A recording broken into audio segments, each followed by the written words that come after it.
Hey, what's good? What's good, man? It's Thawah Gabar for Black Authentic Truth. Thank y'all for rocking with me. Thank you for supporting me. Thank you for locking in right now. This is a big one. I got Richard Taylor. I got my brother on here. You know what I'm saying? Taylor House Publishing. This brother right here has been a big figure on the internet lately with the story of Javion Magee. And I just want to welcome you, brother. I thank you for taking the time and opportunity to rock it out with me. Peace and blessings, man. I'm honored to be here. I thank you as well for the work that you do and taking the time to take interest in this case, way from the West Coast, San Bernardino, right? Of course, most definitely. Listen, man, I'm always locked in. And when it comes to Black people, Black history, and really the current events that's going on with our people, I mean, I have to pay attention. And this story with Javion Magee is like, it's a story. First of all, let me just say, like, because I know you got people that's looking, and let me just introduce myself. I'm Thawah Gabar. My platform is Black Authentic Truth. I'm also an officer in the ISUPK, and I love history. I'm a historian. And if you could, Richard, go ahead and do your thing. Yeah, my name is Richard Taylor. I am a author, a speaker, publisher, mentor, community activist, a minister, and just the overall, servant of humanity. That's right. Richard is in his bag. I mean, Richard, he has a a bag of different things. What was it say? A jack of all trades. You know what I'm saying? Yeah, man. Appreciate you, bro. Once again, appreciate you for being here and rocking with me. So with this Javion Magee story, it's how I found you basically is I was looking for some information on this story, and you were the only person that actually was going in depth and giving new information that you couldn't get from the mainstream media.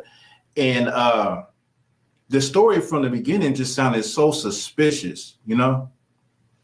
Yeah.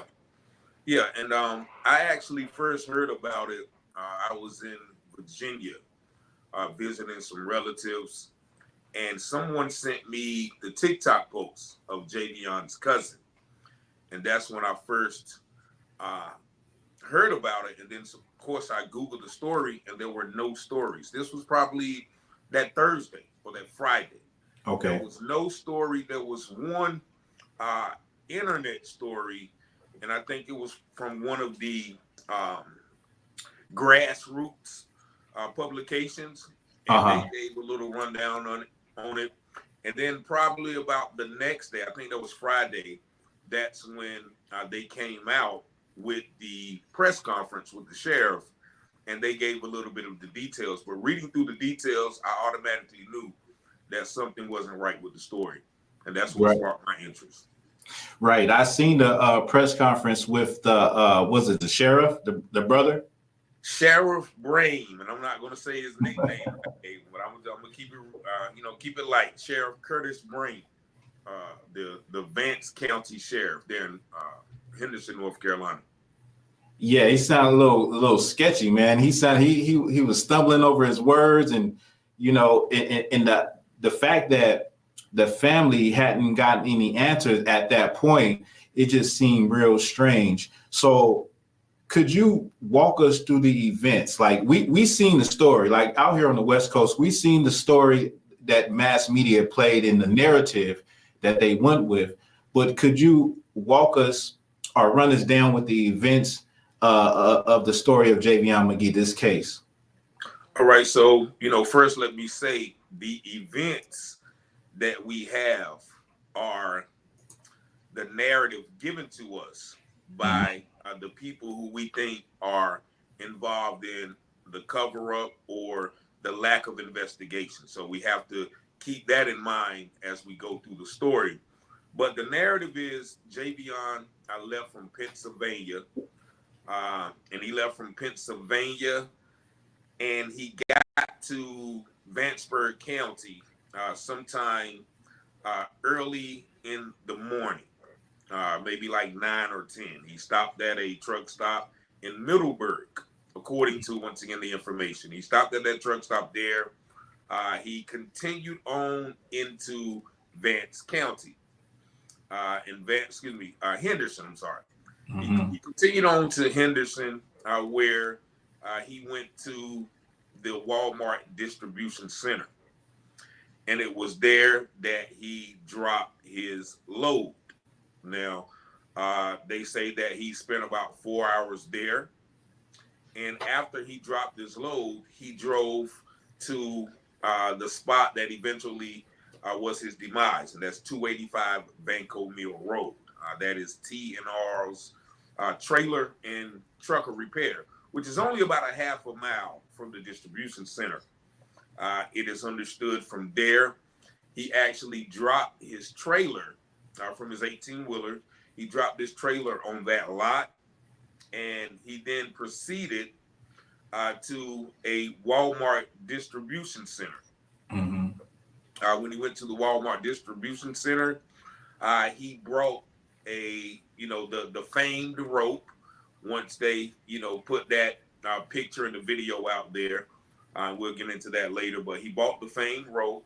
It was then that he was alleged to give a homeless man exactly $228, stating, that's all I have.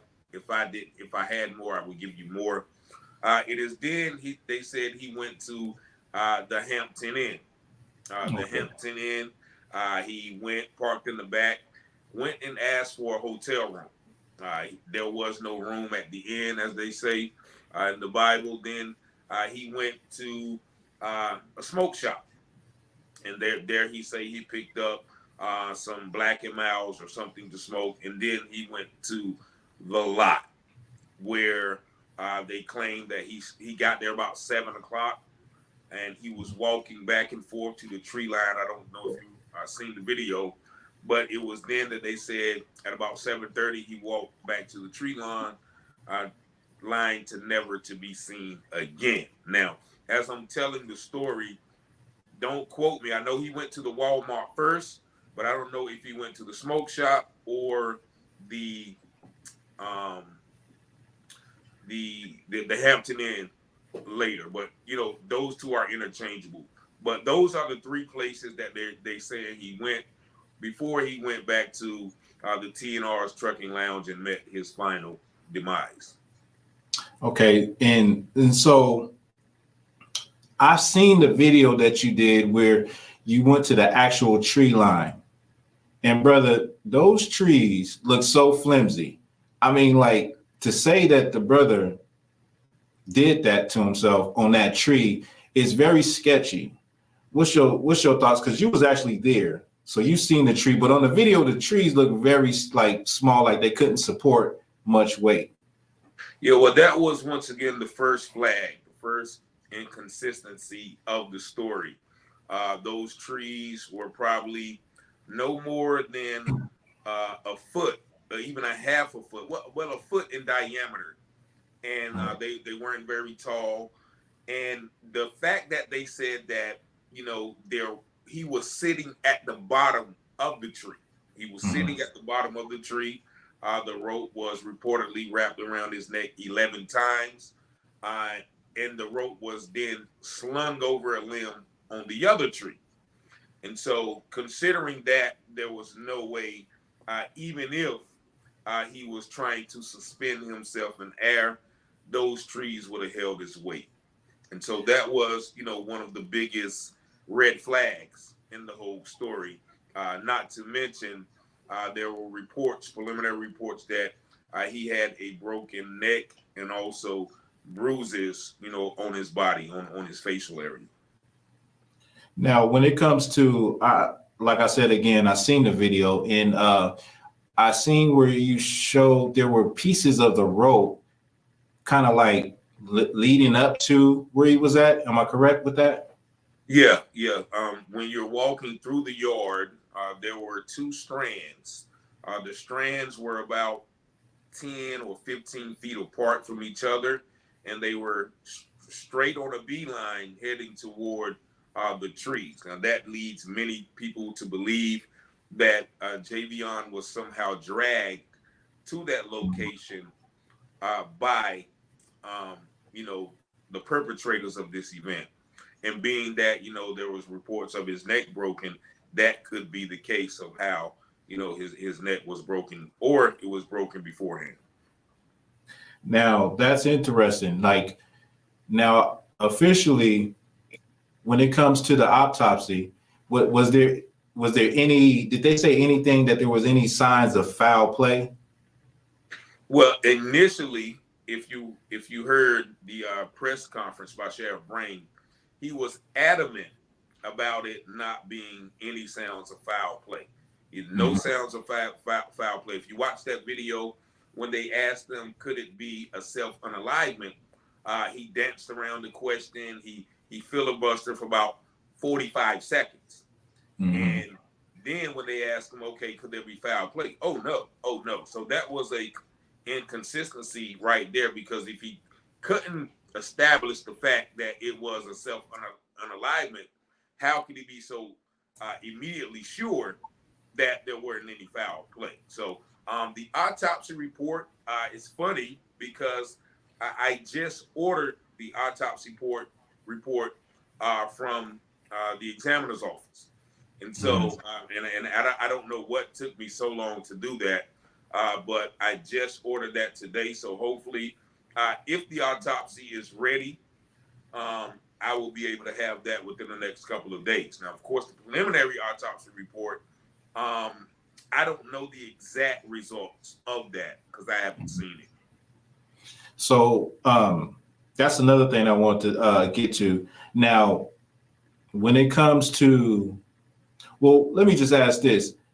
You actually went to the services in Chicago for Javion Magee. when it comes to the family, I know their stance was that they didn't go with what was being said. They always felt that it was foul play. How's the family doing?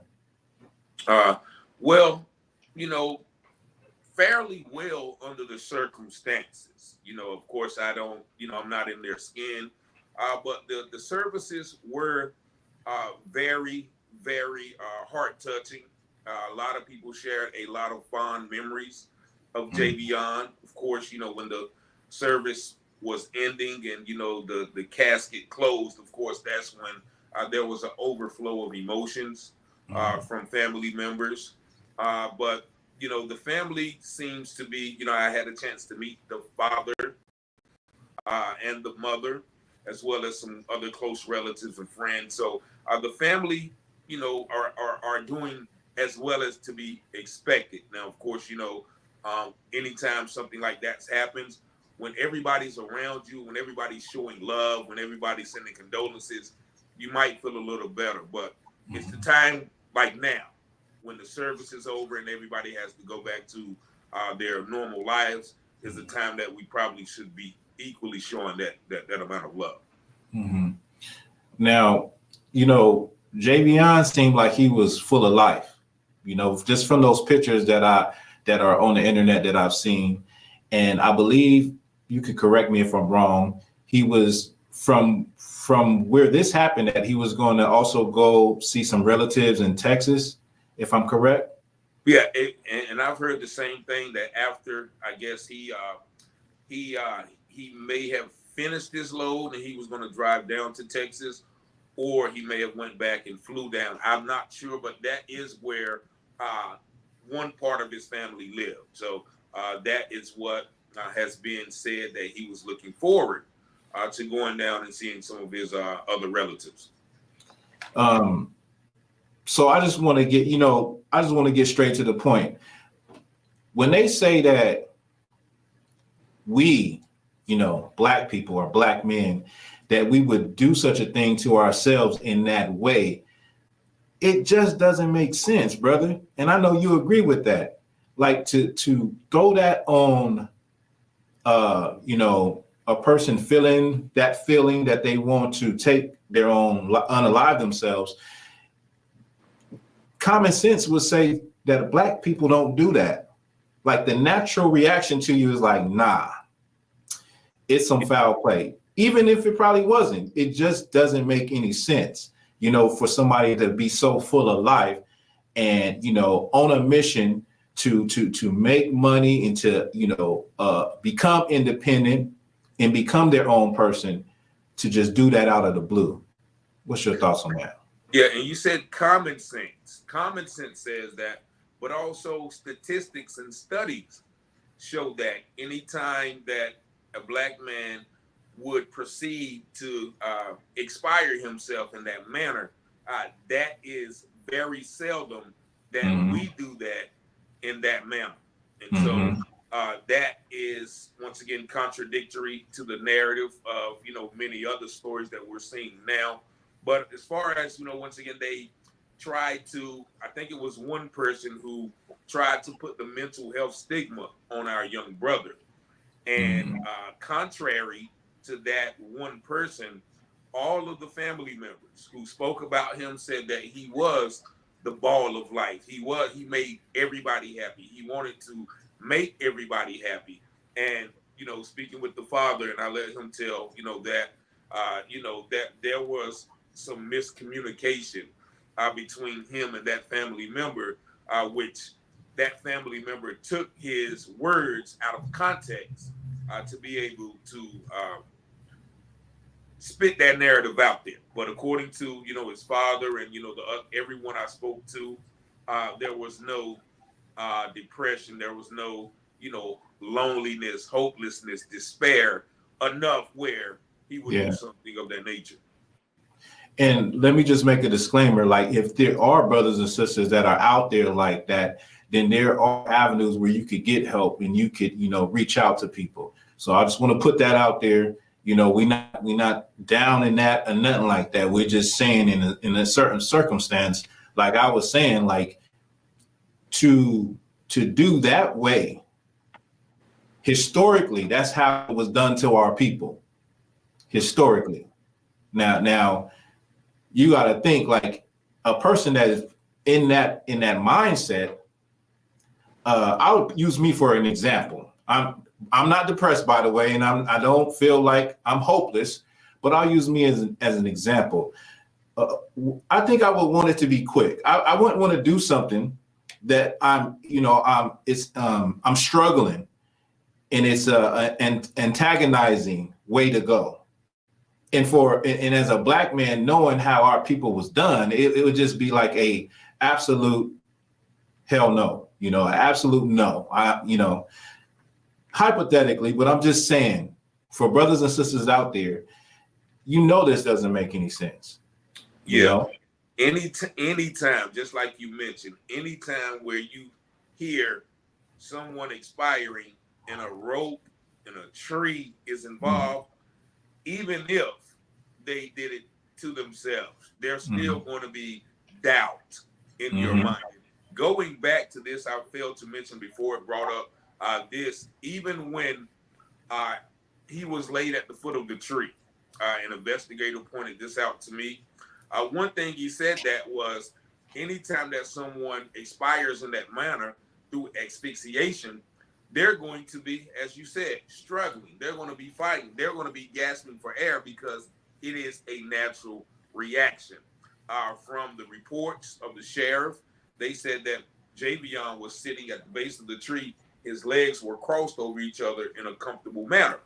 Now, the detective pointed out through his experience, anytime that would have happened, if he was sitting on the ground, his legs would have been failing. There would have been dirt kicked up. There would have been, some disturbance. Some sign of struggle. Yeah. So that right there, once again, raises the red flag as to this not being a true portrayal of the events that led to his demise. Now, another thing that I seen you brought out was the picture, like a photograph, with the three men and Mr. Magee, the brother Magee's body at the bottom at their feet. Yes, and many people have seen that photograph by now. Now, that photograph was taken by an individual. We still are not sure who took that photograph. Some people say it was a still shot from the camera from the Shell station across the street.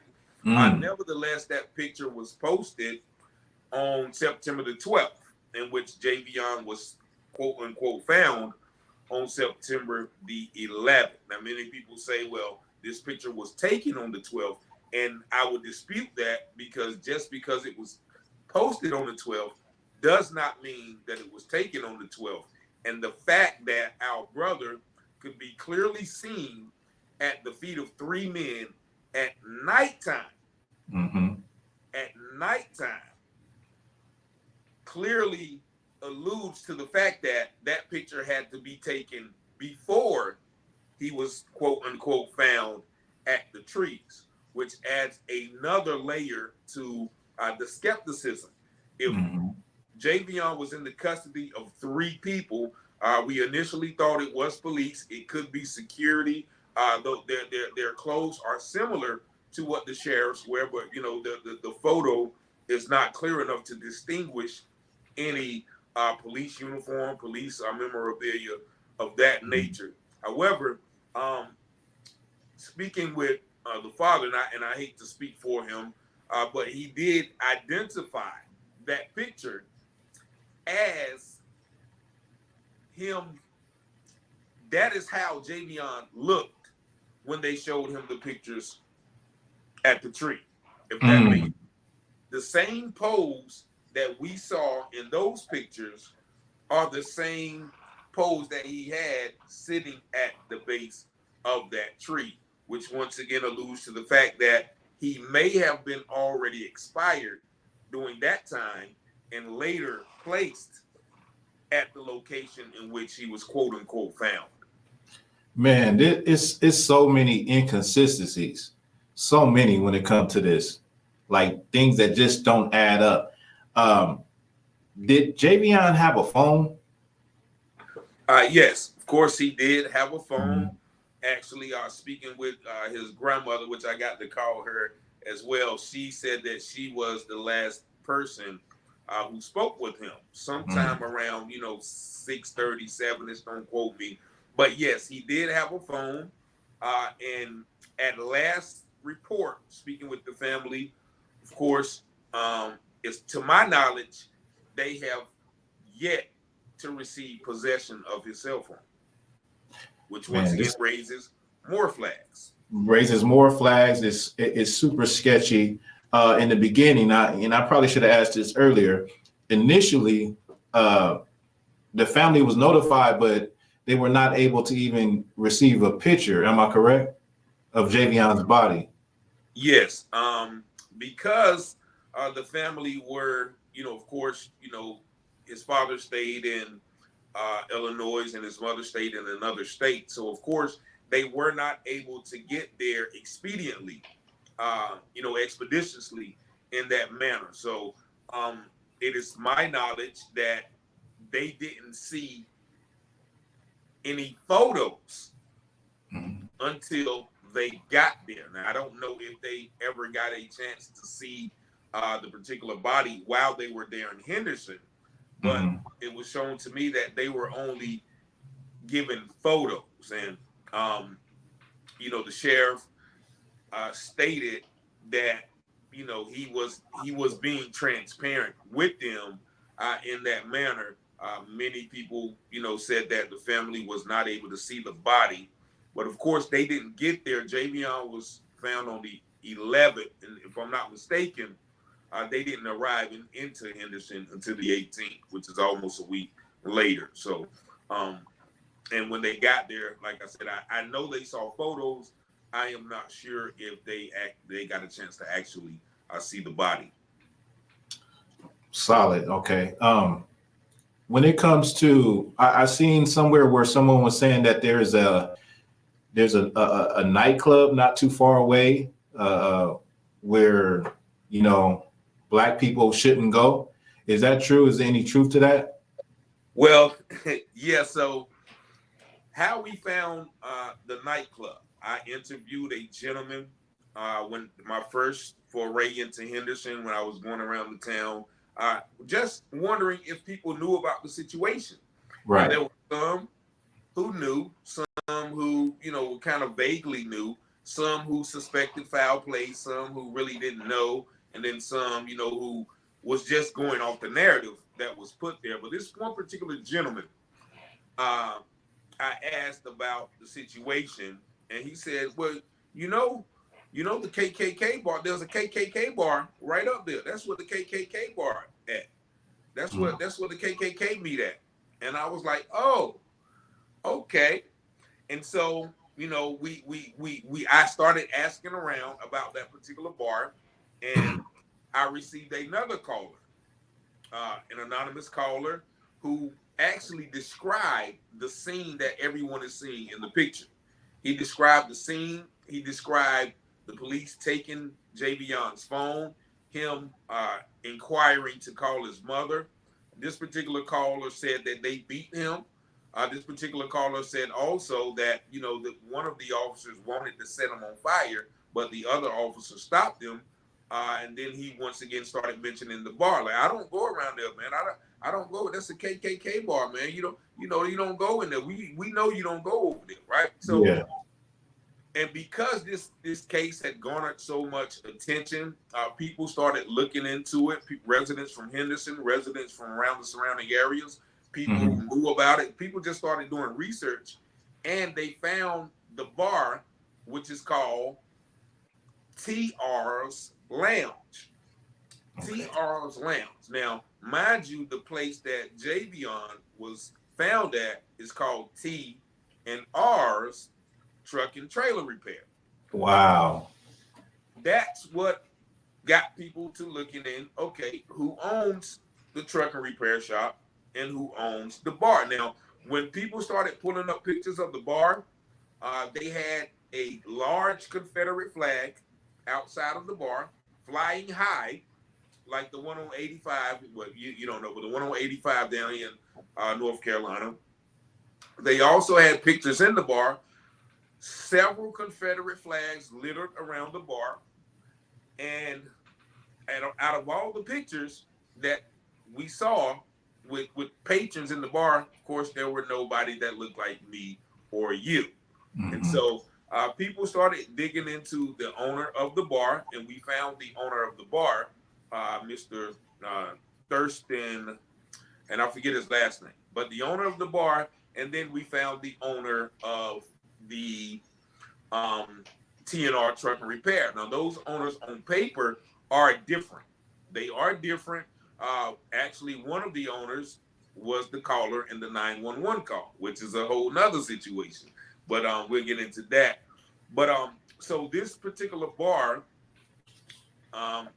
people have told me after we found it, you said, no, we don't go to that bar. Some people didn't even know that the bar was there in the town.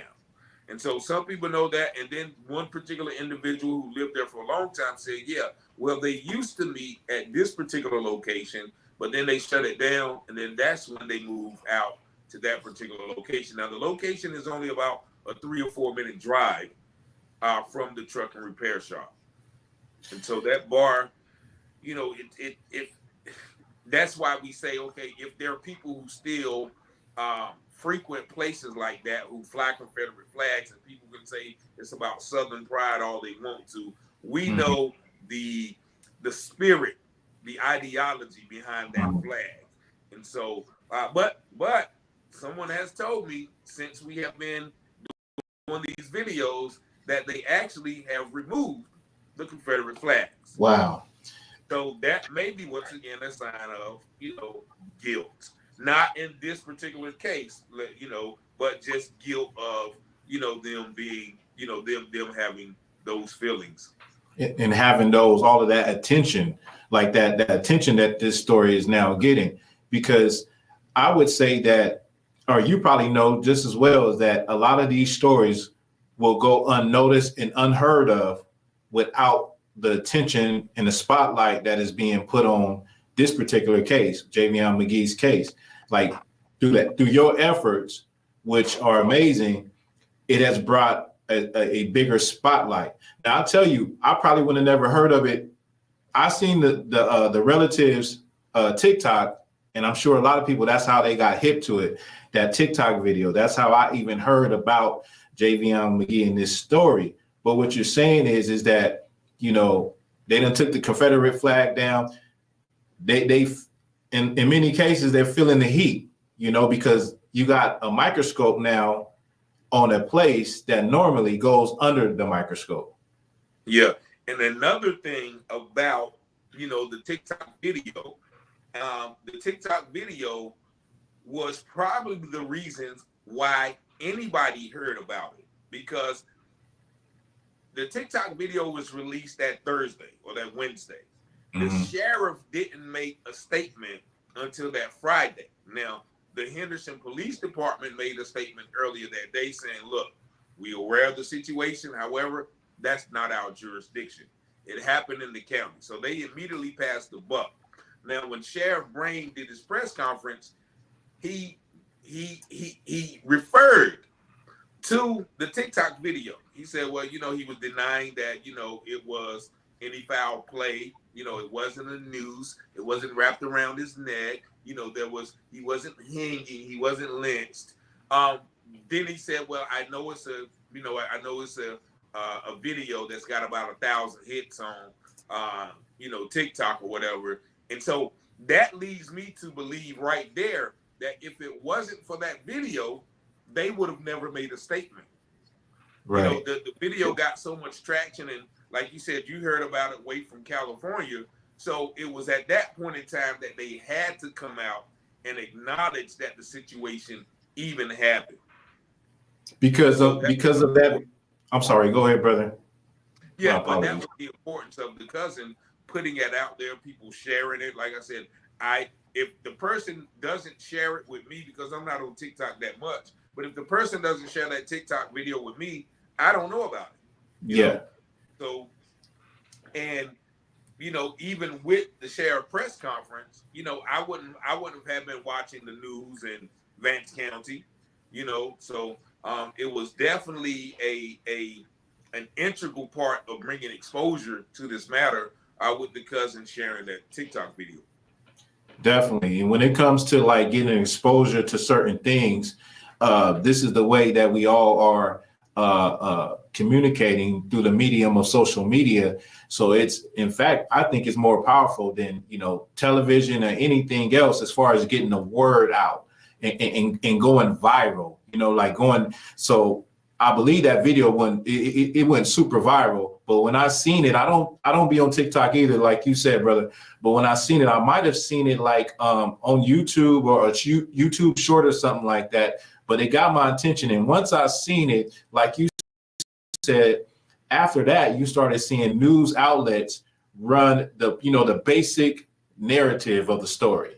And from what I'm seeing is like a lot of people, you go on some of these news sites and people that don't look like us, they want to believe in all their heart that he did this to himself. Nobody wants to believe that these things are still happening up until this day. Yeah, and that's some of the issue, but it goes beyond people who don't look like us, because as I've talked to many Henderson residents, and shout out to the people of Henderson, much love. I've met many people from Henderson, because of, this case and the investigation. However, some people from Henderson feel like that, well, it's not that bad around here. That has never happened around here. We get along like that. Henderson is 70% black. Like, nobody wouldn't do that around here because they know we would turn up, which very well may be true. However, there's a level of cognitive dissonance there as well, meaning some people don't want that stigma on the town. Like I spoke to one brother at the Walmart on one of my videos. He said, well, I don't think nobody would be crazy enough to do that, to a black person here because they know the repercussions. Mm-hmm. However, the particulars with this case is different because Javion was not from there. Mm-hmm. And so it's not like the people of Henderson have a connection or a reason to fight for Javion. Now, if this was Pookie from Andrew Street, you know what I'm saying, that was found, right, they'll be turning the city upside down. Why? Because they know him. They want to know what happened. I spoke to a girl in the neighboring town of Kitchell. I was going there one day. I stopped at a gas station, and I asked her because I'm trying to gauge the community. I asked her, she asked me what was I asked her where I was because I really didn't know where I was, so she told me I was in Kitchell, and so I said, okay, well, I'm going to Henderson. You ever heard of Javion Magee? And what she said was, oh, you mean the boy that himself? And I was like, well, that's what they're saying. But I say that to say that she was going off the narrative that was given to her, because there wasn't somebody that she knew. It was, and I spoke to another young lady, and she said, and I asked her, I said, well, what's the temperature of the town right now? And she said, well, it's mostly the older people who are concerned about it. She said, we in the hood. So people are getting shot every day. Now, Henderson does have a high crime rate. So she was like, people are dying every day. So most people are worried about what they got going on. So that goes to the point where if Javion was somebody that they knew, then they would be much more worried about it than they are now. But she goes on to say that, well, everybody knows the sheriff and the police department is corrupt. Sheriff Brain hides from everything. And then she said, but she broke the narrative down right quick. Yeah. And that's what it is right now. Yeah. I was expecting for me to go there and people to be up in arms, but, Javion unfortunately had no connection with these places. And we see that in a lot of these situations where people are from out of town and something gets done to them and it's immediately, okay, this is what happened. And nobody asks questions because the people who are concerned are hundreds or thousands of miles away. And so that's how they're easily to go ahead and check the box this happened, that happened, close, case closed. Right. That's well said. And I would just actually add on and say that, when they talk about sundown towns, I want to get to that. When they talk about sundown towns, and I've seen where, it's a situation where you have a sundown town, but you also have a Black community in that sundown town. Now that they don't bother the Black community in that sundown town. They didn't see these people grow up in a town that's so small that everybody knows one another. But if an outsider comes in there, one of us, then it's a whole nother ball game. Does that? I got some. Yeah, go ahead. And that's once again part of the narrative as well, because when the article first came out, that first article I read mentioned that Henderson was a sundown town like back in the 60s. So people kept saying that. And so a lot of people that I talked to when I went there, they were ready to deny that. Like, this is not a sundown town. Like, nah, we run it around here, which may be true, right? And so that's another part of them sort of disavowing. Oh, no, that ain't it, because this ain't no sundown town, which right. I know it's not. However, like, a couple of people told me, yeah, but, we don't go out there in the country neither. You know what I'm saying? We stay in the city. And that's why one of the brothers told me, they might do something out there in the country like that, but in the city, they know we'll turn up. So just because something is not a particular sundown town like Vidal or Texas, where no Black people stay, doesn't mean that acts like this could not or are impossible to happen in those areas. Right. Definitely. Now I want to talk a little bit about the 911 call. It sounded kind of rehearsed. I don't know, but what is your thoughts on that? So when I went and got the police report, and there were two names listed on that police report. One was Mr. Patrick Allen Ray, or Ray Patrick. I've been saying these things and looking at it so much, but I think it's Patrick Allen, so Allen Patrick Ray, something. So he was the quote unquote owner. And another person was listed on that police report by the name of Quentin Bullock. Now, I haven't been able to locate the real Quentin Bullock. I think they said it's like 6 Quentin Bullocks that stay in the town. But Ray Patrick guy was the particular owner. Now, he is the one who made the 911 call. Now, during the call, he stated that, I had some guys out here cutting grass, and they found someone who was, he said they were hanging in the tree. You know what I'm saying? He said that, and he mentioned that he was a first responder, and then the person asked him, the dispatch asked him, is he breathing? And he was like, nah, he dead. And gave a little chuckle. He said he dead. I know he's dead. Almost like, he's dead. How? Right. That was one red flag. But also, you can hear a person literally in the background come up and, like, they say, oh, and use an expletive. You know what I'm saying? They say, oh, like they just walked up and seen him and was like, what did y'all do? That's what I'm getting it from. Like, what in the world did y'all do? And so you hear that person in the background. The gentleman says, he looks to be about 25 or 30. And then the person, once again, in the background says, nah, 25. So that let me know that Quentin Bullock guy, he was a Black gentleman. You know what I'm saying? And, of course, I've done some research. I made a video comparing one Quentin Bullock who we found, or somebody sent pictures me. I made a video comparing him to one of the pictures of the 3 men. However, people from the town, and actually this Quentin Bullock called me himself. Now, he wasn't too happy about it, but, we had discussion. I hope my brother forgives me. But I got word that, no, the Quentin Bullock who found him is a different Quentin Bullock. Okay. But nevertheless, that Quentin Bullock has not, he hasn't, said anything about it. But what was strange about the 911 call, a lot of things were, the man mentioned that he was a first responder, and Yeah. he was adamant about, well, nah, I ain't touched him. Nah, I ain't touched him. I ain't touched him. Like, he said that about 2 or 3 times as to say, okay, well, make sure that you hear I haven't touched them. And it's sort of like a little kid when you ask them, hey, was you in the room? Right. It's Yeah. sort of like that. That's what I got from it, where somebody is trying too hard to say that they didn't touch him. But nevertheless, there was people dispatched to the scene, and that just the overall demeanor of the person who called kind of once again raised red flags to a lot Yeah. of people who've heard the call. Yeah, I agree with that. Help me out with something.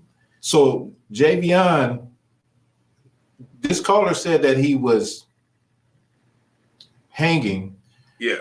But then he was found, he was at the base of the tree. How did he get to the base of the tree? Did somebody cut the rope, or the first responder? Or Actually, once again, like when the pictures that the family was showed, he was sitting there, Mhm. So one ex-law enforcement officer, and mind you, like I said, you're talking to a lot of people, and sometimes you don't know who to believe. But this one law enforcement officer, he said, he couldn't have did that because the rope wasn't, that kind of rope or this, that, the other. But he mentioned the branch breaking. He said whoever tried to put him up there didn't consider his body weight. So this person said that there was a broken branch involved. Now, if this person who called, maybe he saw him sitting there with the rope over the tree and interpreted as, him hanging from a tree, or he was, and then they took him down, or, we have no way of knowing. And that's what I tell a lot of people. Once again, as I mentioned before, a lot of this information that we are getting, or we have got, we don't know what's true and what's not, because Right. they are not being transparent with the lot cameras. Of course, that lot that they had cameras. They're not being transparent with, there's another facility right across. They're not being transparent with those cameras. The Shell gas station has cameras, which was right there, not being transparent with that. There was a police officer from a neighboring town who stays right across the street. Sure, he has a Ring camera. Well, he had a Ring camera, so of course they can get the footage from that. And so all of these things lead to, okay, well, why are they not showing these things? Because they want to hurry up and go with the narrative of, self-unalivement. So that everybody, it could just go away and everybody could forget about it. On to the next. That's what I think. And this what you just explained to me with all the cameras, it reminds me of a lot of things. One of the cases is Kendrick Johnson, the brother that supposedly rolled himself up in a gym mat at school, and they had all this footage, but when they got the footage was edited and nothing was usable to find out what really happened. And it's crazy, and it's unfortunate that in this day and age, our people are still going through this, and we don't know what time it is, as far as like the possibilities of these things happening to us. And I'm not blaming any of our brothers and sisters that have fell victim to these type of things, but in 2024 going into 25, we gotta liven up and and recognize that there's some true evil out there. There's some true devils out there. There's some true people that don't like you for whatever reason it may be. And our people gotta understand that.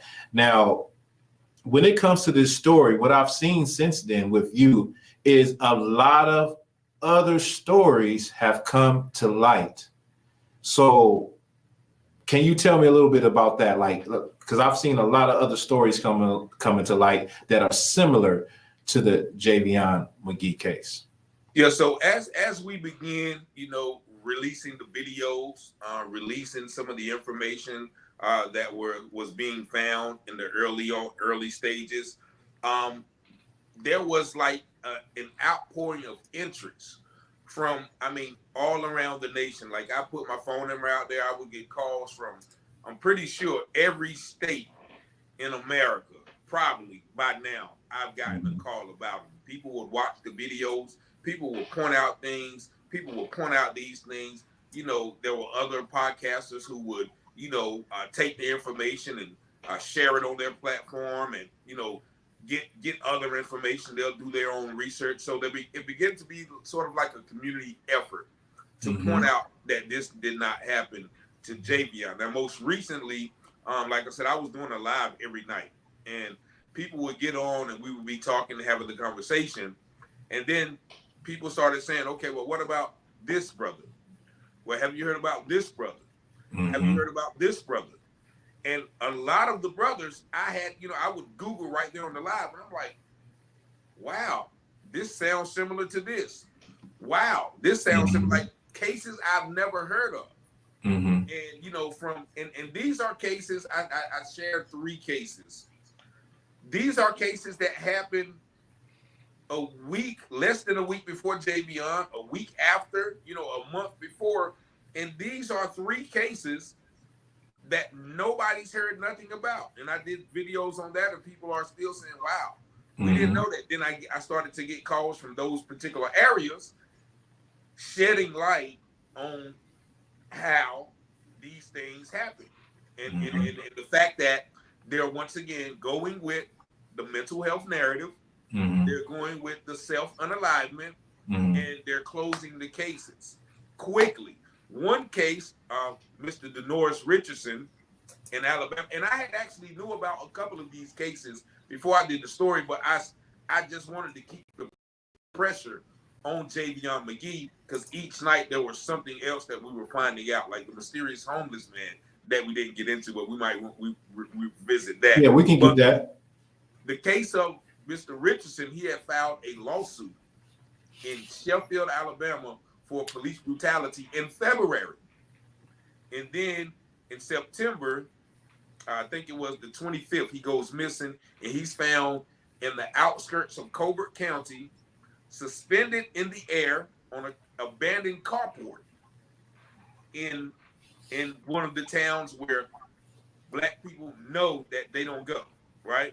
And so they immediately ruled it as self-unalivement. And the next day, the very next day, they bulldozed the house that he was found upon. Oh, man. And if that don't strike you as cover up, that like, hey, we did it. You know what I'm saying? Like, I don't know what to do. And then, the other case about the young brother of Jacoby Lindsay down in Hattiesburg, Mississippi. Same thing. They found him in the morning while the kids were going to school, balled up in a fetal position, once again suspended from air. And they immediately said, no foul play. Like, all of them say quickly, no foul play. No foul play. Everybody knows with a asphyxiation, when you're hanging from someone, you're not going to be balled up in a fetal position. You're going to be, you're going to be dangling. That lets, once again, investigators say, well, no, that means rigor mortis had already set in, and then they strung them up there. That's the only way that you can be, unalive like that. Because if you unalive yourself, you're going to be, once again, you're going to be flailing. So, and then it's the last one I think I talked about this morning, the young brother Evan Bryant. Now, he's from Illinois. He's from Chicago, Illinois, too. He went to Vidor, Texas.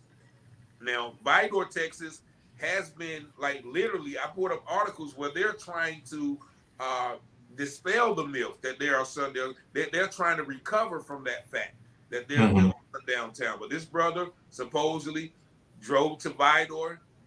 He was a truck driver. Evidently, he dropped his load, and then he decided to walk behind a truck stop into the woods and suspend himself from a tree. And so, once again, quick investigation. The family's in Illinois, and they said no foul play, and then they go straight into mental health narrative. Now, before I go in a little more on sundown towns, let's get the homeless guy that was given that Javion supposedly gave money to. Yeah, so this homeless guy is Patrick West, and they did an interview surface with him, and in the interview, you can tell that he was highly intoxicated. He was, out of it. He didn't have a clue what was going on. He contradicted what he said in the reports or what the news reported that he said. He didn't say the same thing there. They said that he told Javion told him, "Hey man, this is all I got. If I had more, I'd give it to you." The reporter asked him, "Was there any conversation?" He said, no, he just gave me some money. Oh, no, that's right. Yeah, he did say, this all I got. It was sort of like, and you can actually hear somebody in the background actually coaching him.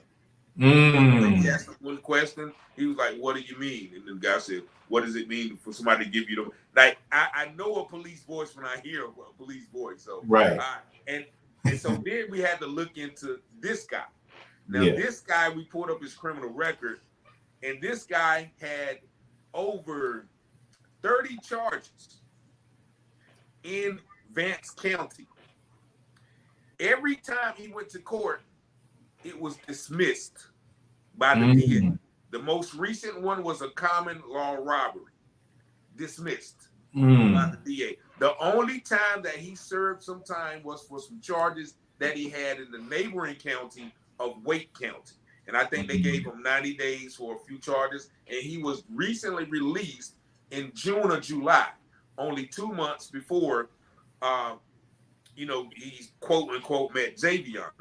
He was supposed to be a homeless guy out there, but he still has pending charges. So it's obvious to me, because I spent a lot of time, dealing with the law in the streets.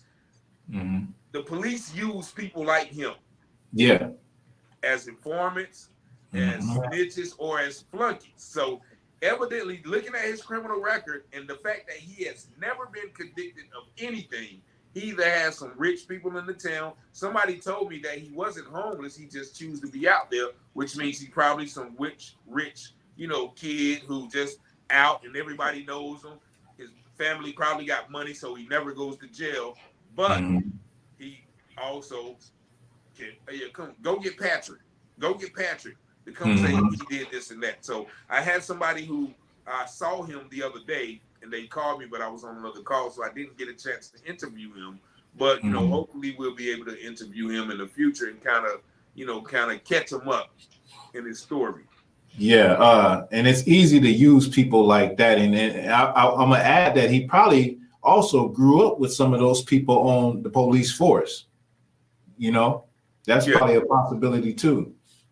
Yeah, he's 30, so he's definitely of that age, and it's once again, it's a small, it's a close knit community. One of the officers who was found to have been stealing guns, his name was William Randolph Curran, right? And we looked him up, and William Randolph Curran was the police officer who stayed at the house across the street from where Javion was found. However, when I said that in a video, the one whose wife stays there, she called me and she said, look, the William Randolph Curran you're talking about doesn't stay there. I am married to William Greg Curran or whatever. It was a different name. But she said that, there were no relations. But if you look through the county, like the DA is named Curran or something like that. So that's one of those popular names. The Currans, the Finches, who was one of those officers that was found to target and harass Black people. So all of those towns, that name, somebody told me Curran is a popular name. So West is too. Patrick West is too. So that close-knit community of, let's just say, good old boys, who run the town, no matter how Black the population, the lay population is, those guys who own the businesses, own the truck yards, own the businesses, those are the guys who really move and shake and pull strings and have the power to make things like this go away. Cover it up. Now, there was a video where you got the sister on camera. She was putting balloons at the base of a tree, and you interviewed her. You asked her a few questions, and one of the questions was about the racism, and about, even though Henderson is, correct me if I'm wrong, it's 80% Black, that don't mean nothing. That just because, well, we kind of covered it earlier where we talked about the cognitive dissonance. Like, even though it's 80% Black, the movers and shakers, that small a minority of people that are doing things, what you just said, own the trucking lots, own this, own that, that doesn't matter. That doesn't mean anything as far as what could happen. Yeah, and that's what, I told one brother, and God bless my brother if you watching, it's all love. But he called in the show. He was like, man, it ain't like that here, man. We get along, man. We get along. We talk and everything. So my brother, he kept saying things like this don't happen. I said, yeah, they don't happen in places like that until they happen. Just because they haven't happened before doesn't negate the possibility of them happening. So my brother was like, man, I'll go to the bar. So he actually, we was texting, right? So he messed around and texted me, and he was standing in front of the bar with the little, he gave me a little selfie. I'm talking about, man, that selfie, look, he was sweating, shaking in his boots, right? He took the picture. So I was like, okay, well, yeah, that doesn't mean it. So then he messed around, and I guess he went in the bar, and he took a picture with one of the patrons at the bar. And somebody showed me the patron post.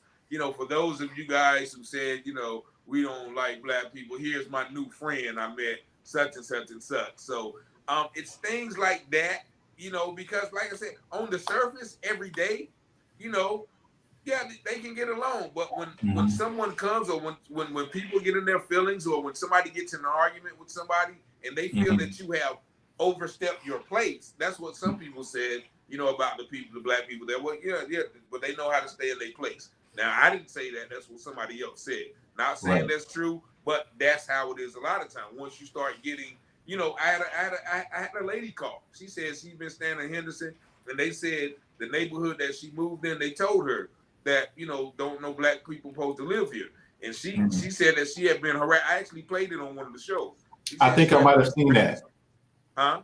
I think I might have seen that. Yeah, so I played that on one of the shows. So just because it's not outright, just because you work with them, like I said, I spoke. The law officer I talked to, he was white. He was friendly. We got along, but that doesn't negate the fact that some people don't feel that way. And some of these people may be people in power. And so I'm sorry. No, say something? No, you make a good point. And that point is that, when it comes to business, when it comes to the everyday life of, just living, whether it's going to work, going to school, what else? Just being in moving throughout this world, particularly here in America for Black people and others, you can be deceived by what you think it's all about. You don't know that these type of people still exist to this day.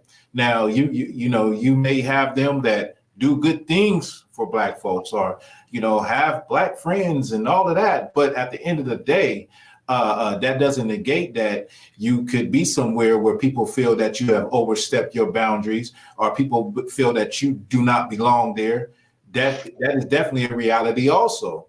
So I'm just adding on to what you said.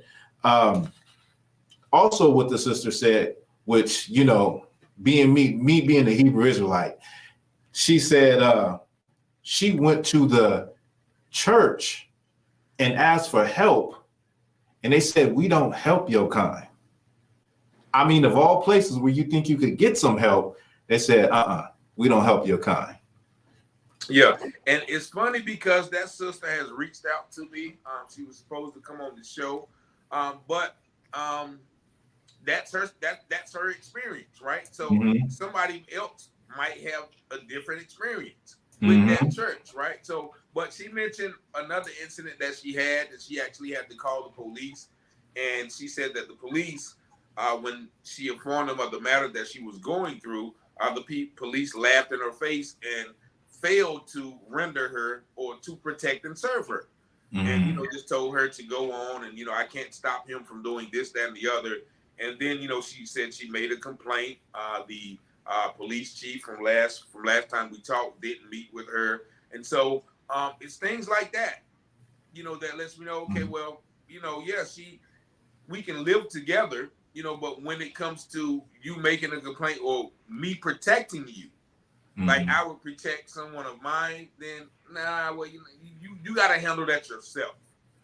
So it's those things once again, and not saying everybody, because of course, the mayor is a black woman, Sheriff Brain is a black man, and a lot of people have been getting on them because some people feel that they are scared of the powers that be. Now, actually, somebody once again that there's been reports that somebody put hands and feet on the sheriff, and that's why he's not talking anymore.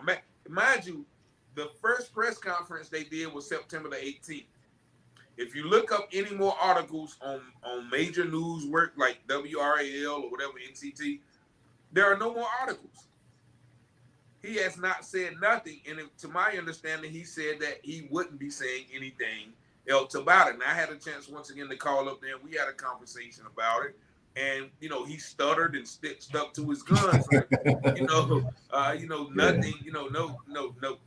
Nobody. There's no signs that he came in contact with anybody. But people have told me that he has been under pressure. From powers that be. Somebody said he was in the hospital. But since that press conference, nobody has seen him, which verifies the fact that the young lady told me, "Oh yeah, Sheriff Brain, he hides from everything." So when there's any type of controversy, he disappears. Yeah, I mean, that's what it looks like here. And like I said, I hope to have Mr. Magee on to tomorrow so he can tell all of his experiences with the investigation or the lack thereof. That's Javion's father. Yes, Corey Magee, Javion's father. Excellent. Definitely, I'll tune in. Now, getting to sundown towns. Now, I know many people in your videos, they said Henderson wasn't a sundown town. I got a little list. I did a little bit of research, and maybe you can help me out with this. There's a few. I got 3 cities. One of them, I just found out some stuff that I know, like at least in the history, it was one. So Black Mountain, sundown town. Now it's funny, right? So, mind you, I went to a recovery program in Piscataway. Now that is about 20 or 30 minutes from Black Mountain. It's on the border of Tennessee, out in western North Carolina, where there is a lot of history of racism counties out there, right? And so we would fundraise every Friday and Saturday, and we would go to these towns. Black Mountain was one of them. Now we would stand out in front of Walmart from 8 to 9 p.m. From those 13 hours, for 2 days, I would not see not one black person. Not one black person. I think I saw one. And when we saw each other, it was like we was cousins. Like she came way to my table down the street, right? So I'm going to say it could be considered that because they don't see black people. So once they see you, it's like, what are you doing around here? What I'm saying? You're automatically a suspect. So Black Mountain is one. Now, I got to tell you this one story because. Okay, go ahead. Let me hear it. I was in Piscataway. Piscataway, once again, is in Hendersonville and Brevard County. Once again, the next county over is like Tennessee, right? Or Cherokee, then you get to Tennessee. Okay. So I go back to visit like every 4 or 5 months because I want to, kind of realize or memorialize myself, right? So I would go. And so one day I was like, I'm going to drive up this mountain. Like I would always see the mountains, and I looked up tourist spots, and it said the Devil's Courthouse. Whoa. So me and my friend, we driving up this mountain. You know what I mean? It's rickety, like it's a real mountain, and you can look down and don't look down because you know what I'm saying, you scared. Yeah. Like you that high up, you going around turns, you going around curves. So we get to this flat land. We get to the flat land. Okay. Well, now I feel a little bit better. We driving, and we get to a gas station. At the gas station, it's like 20 bikers sitting off their bikes, and we pass them, and I look at them, and they look at me, and their eyes got big. And I'm like, oh shoot, we done went too far, right? So I drive, but I didn't want to just immediately turn around because you know what I mean. That was like, okay, y'all done shoot me up. I drove a little bit faster. I came to a church. I busted you. I get back by them. You know what they doing? Hopping on their bikes. They hopping on their bikes. I'm like, oh Lord. So we start traveling back down the mountain. Rickety, right? But in my ignorance, because there was this beautiful waterfall with springs and everything. So I saw a couple of cars pulled over. I said, I want to take a picture by that, right? So I get out the car. I go down, me and my friend, we go down, we take a couple of pictures, but then when we coming up, so we walking and they didn't stop, but they looking. And so they drive on past, right? I'm like, man, let me just, I started praying. Just let me get off this mountain, right? So we drive down, mind you, they all in front of us. So we drive down, we come to a little curve. It's like 7 of them off their bikes on the side of the road. They're looking like they're playing in the trees or something. But of course they were waiting for us. So we passed them, heart thumping. So then we go a little bit further.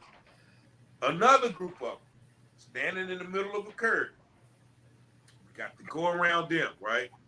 And so then we finally get to the bottom of the hill. We meet the last group. And so we got out of there, right? And so probably like a couple of months later, I was in I was facilitating a mental health class. I spoke to a white guy who was from that area. And I told him about my experience. You know what he said? What? He said, you were lucky to come out of that mountain alive. He said what they were doing when they were making sure that you didn't, that you were leaving. You know what I mean? They were making sure that if you would have stayed up there, nobody would have ever found you. Because like they had like side, the mountain, they got side streets and everything like that. Yeah. That's my story. But once again, that's an element of a sundown town. But that was during the day. Now, mind you, at night, I would have never did that. Yeah. So I'm sorry to ramble, but you good, bro. That's a good story, and that I love to hear that. That's some insight for somebody like me and people that are Southwest, the West Coast, because we don't really experience that, but racism does exist. And I was going to add that had that been nighttime, somebody that don't know where they're at, you probably would have never seen them again. I never even heard, like in this case, a story about what happened to them. Yeah. Now I got another one. This town is called Faith. Faith, North Carolina? Yes. Never heard of it. Okay. Well, I'm going off of, this is a little list, small list. I got 3 cities that I got off of Sundown towns on the internet and reading the forums with people saying places you should not go. This next one is Asheville. Now this place actually got, from my understanding, got wiped off the map. Am I correct? With Hurricane Helene.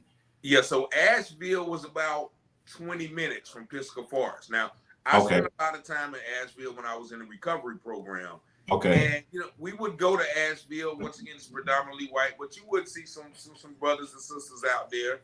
And and when I would go back, that's where I would stay, in Asheville. But then I would go back to the ministry in Pisgah Forest. But yeah, like when like it's the whole mountain area for real. They talk about Burke County, Buncombe County, all of those Western North Carolinas, and so mind you, I was in a recovery program, and a lot of the people like sometimes I was the only black person in the program. So guys would be coming from Tennessee, the Western North Carolina, and they would call themselves rednecks, some a hillbilly, and they would talk. We would have conversations because we was all trying to get sober, and so they would say jokes because they like I'm not giving them a pass, but what I'm saying is they don't see black people, so they don't, so we're automatically a threat, or people like what they say, people fear what they don't understand, they hate what they can't conquer, what I'm saying? So that's they fear us because we're automatically a threat, and a lot of times the only perception, the only knowledge they have of us is what they see in the media. On the media, correct. You know what I mean?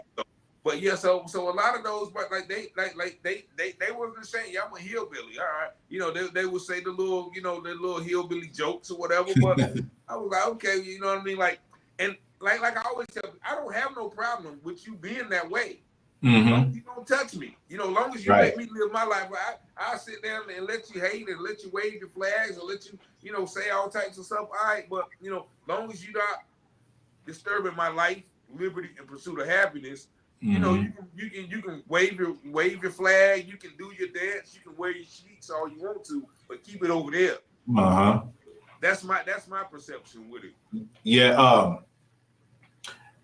Well, I'm gonna add to that. So I agree with what you're saying. Like, if you're a person that loves your people, if whatever color you are, you love and you prefer your people, or you represent whatever power, right? That's cool. That's fine. That's perfectly fine with me, because I love black people. I love my people. And I hope it ain't a problem with you, just simply because I love my people, right? Because that's how the Most High made us to be in the first place. It's to love your people. You know what I mean? So I have absolutely no problem with any race preferring their people, saying their people is the greatest, having pride in their people. Go ahead and do your thing. Just don't, try to stop anything going on over here. So I agree with what you just said. So when it comes to these sundown towns, like, and let's just be real, a sundown town could be anywhere in America at any given moment. Let's just keep that real. Like what we understand in the South, you have those pockets in those places where it's more intense. But I don't care if you're in New York, if you're in Seattle, if you're in Los Angeles, any time can turn into a sundown town. Any place can turn into that. So this is the thing. Many people would say that these places and these pockets don't exist. And it's almost like they're like, oh, it's a conspiracy. Those things, that was in the past. Places have changed. People have passed away and new people live there. But we still have evidence of this happening still, but it's always a cover up. I just wanted to bring out the fact, like what you spoke about certain people owning certain things, and it's easy to cover something up in these small towns. The judge is cousin with the district attorney friend owns this lot. It's easy when you are running everything in a particular area. And so people believe that's even a conspiracy, but I believe that came out of Ferguson, Missouri, after the Mike Brown incident, where they found that they was doing that in Ferguson, right? Where everybody was related and they came together to lock black people up and make money. So these places do exist where everybody is related. If you could speak to that, brother. Yeah, you remember the Ahmaud Arbery case? You remember the Ahmaud Arbery case in Georgia? That case happened in like February, but it was only because one of the DAs got mad at another one that he released the tape. And that's how the world found out about it. Like they had already, said, okay, well, now, we're not going to, arrest them, the two officers. We're going to close this case or whatever. But because that tape was released and they received outside pressure, then they had to arrest the father and son that hunted him.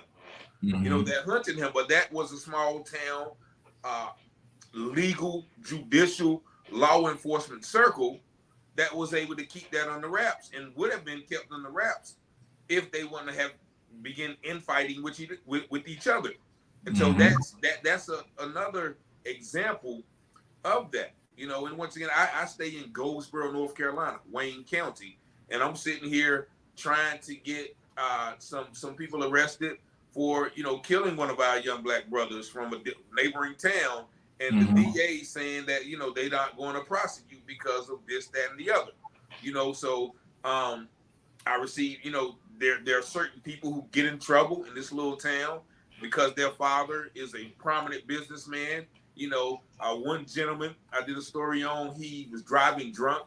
He literally almost killed 2 people, seriously injured them bad. He got arrested, stayed in there for 13 minutes. They called his father with the same name, and he got a $200,000 unsecured bond, meaning unsecured means you don't have to pay anything. Secured means you got to pay 10%.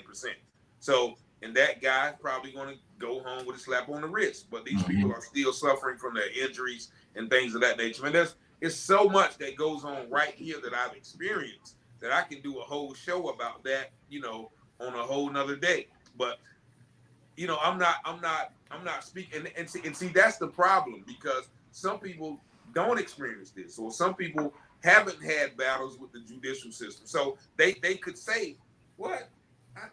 The DA, not DA Wilkins, he's an upstanding member of his church. He gives to charity. But you don't know he also, has been running powdery substances through his nephews in the backyard, and nobody's ever caught him. You know what I'm saying? But I know because I'm living that life. You understand? Right. So I've been in positions where I've, transacted with judges, DAs, lawyers, those people, police officers who are upstanding citizens by day, but at night, they're calling me to get their preferred vice. So if people haven't had those experiences, they were, they were policemen. What? A police lie? Yeah. A judge do something underhanded? A judge convicts you because he doesn't like you? Mm-hmm. Yeah, that happened. So, that's where people that's where people get it messed up, because they haven't had those experiences. They haven't seen it. So as one saying goes, ignorance is bliss. Mm-hmm. Exactly. Definitely. That's well said, brother. So there's one more thing I want to talk. Oh, yeah.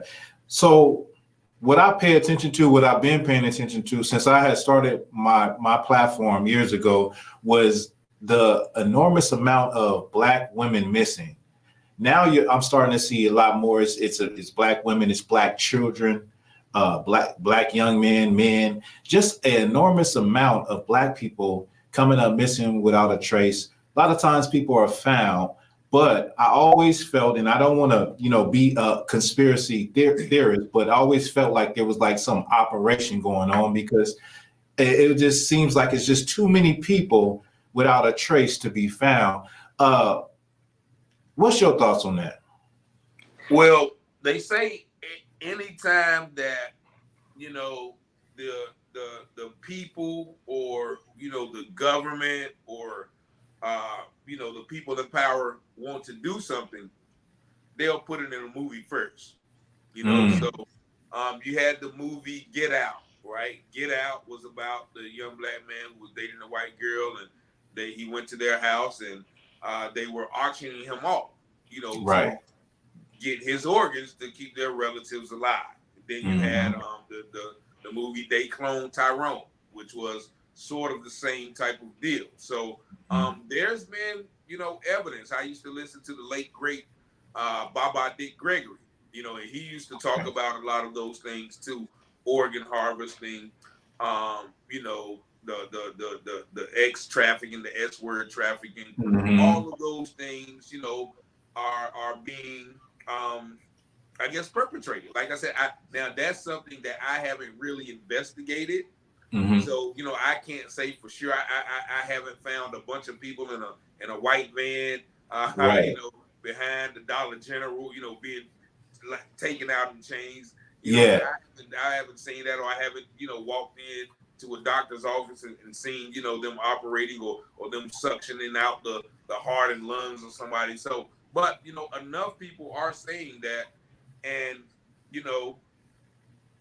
with so many people being missing, and with that narrative or that portrayal out there that these things are happening, then that's something that you have to consider. Right. I would say that, many people would say like, is nothing happening? Like, unless, and you do have to have concrete evidence of something like that.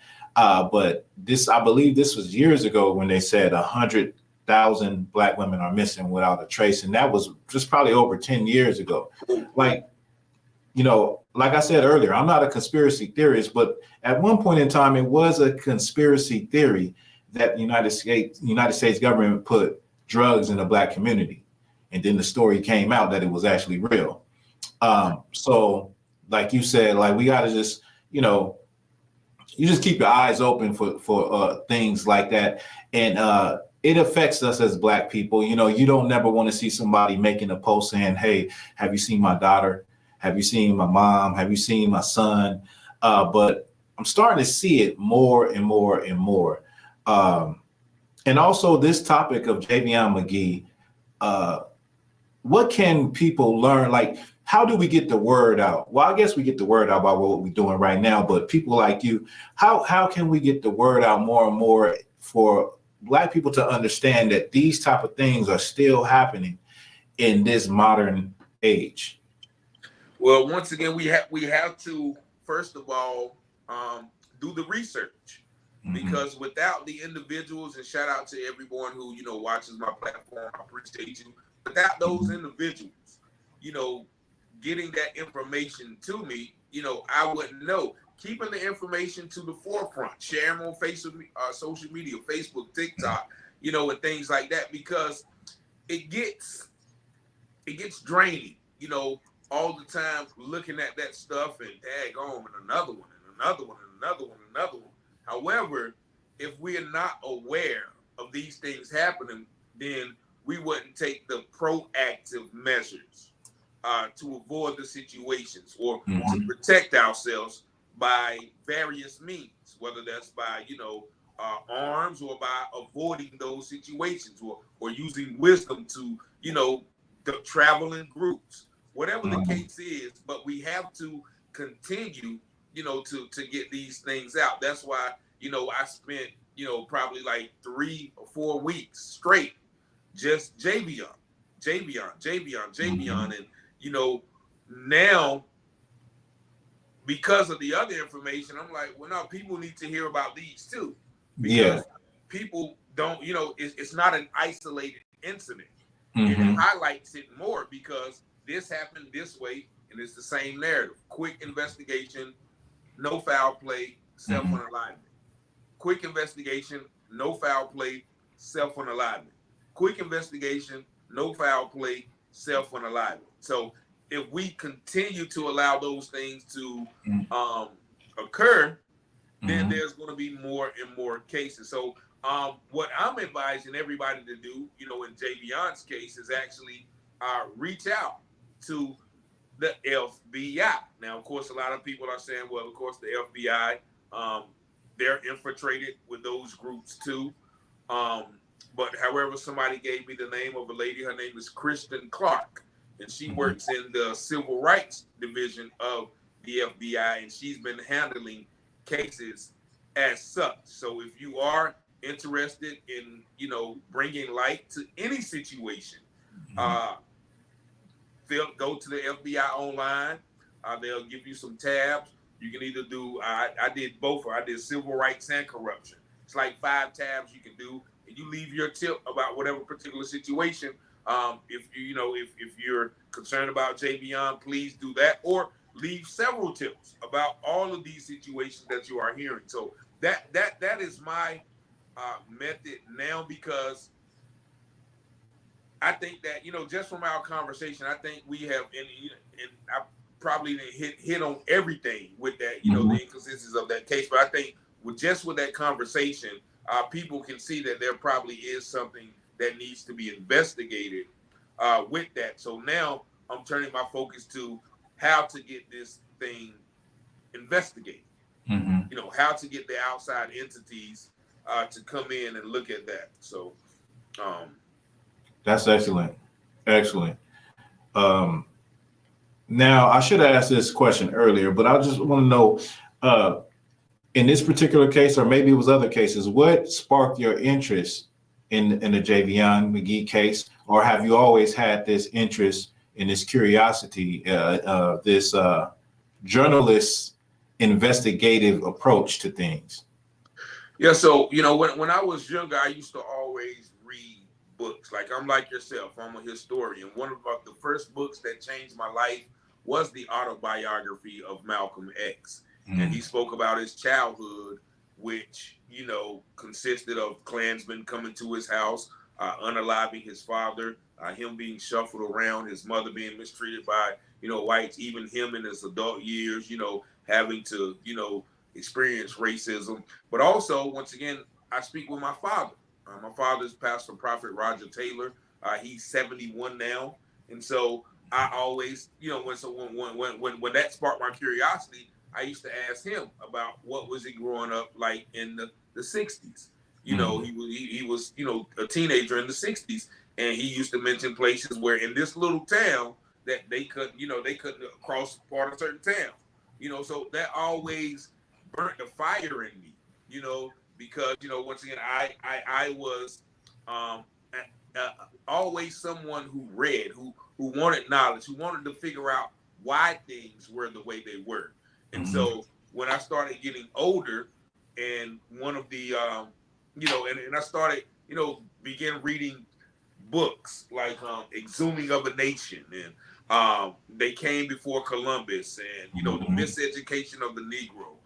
All of those things started to awaken me of the position that we have been in, and in some ways are still in, but we don't see them because it's masked. Like you may have, you know, a black police chief, you know what I mean? But the whole law enforcement system is systematically racist. You know, he's going to send his officers in the black neighborhoods, you know, where black people and white people, you know, use substances at the same rate.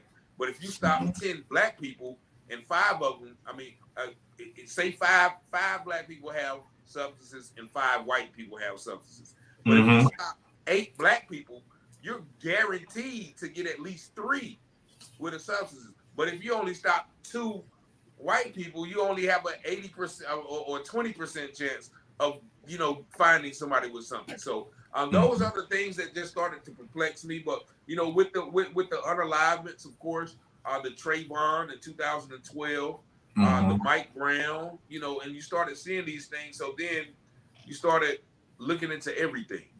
And so with this particular case, like I said, it just sparked my interest. And then as I began to learn more about Javion, because I work in the community with troubled youth, you know, youth who are, you know, in gangs. I try to dissuade them from that, or, you know, I try to implement or bond with people or network with people who try to put plans for that. But with him, he was a young, prosperous man who had somehow avoided that lifestyle coming from, you know, the city or the outskirts of Chicago. So this was like, nah, this is, you know, this don't supposed to happen to him.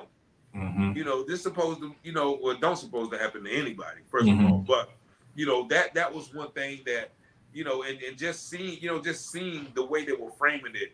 But, you know, I've just been, you know, an advocate. Like growing up, most people had Jordan on their walls. They had rappers on their walls. I had 3 pictures my whole childhood.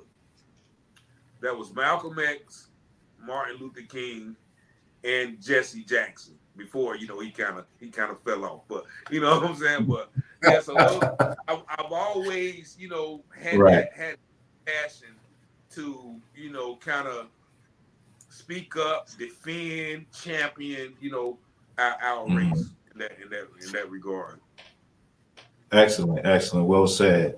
Uh, I was going to go back on what you said about the policing.